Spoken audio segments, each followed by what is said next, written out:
جانیں گے کھیلوں کے میدان کی طرف۔ مشہور و معروف برطانوی اداکار اور مصنف سٹیفن فرائی کو گزشتہ روز تاریخی MCC کا صدر نامزد کر دیا گیا۔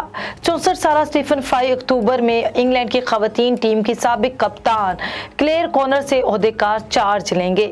سٹیفن فرائی کو 1997 کی فلم وائلڈ میں آسکر وائلڈ کا کردار ادا کرنے پر گولڈن گلوب کے لیے نامزد کیا گیا تھا۔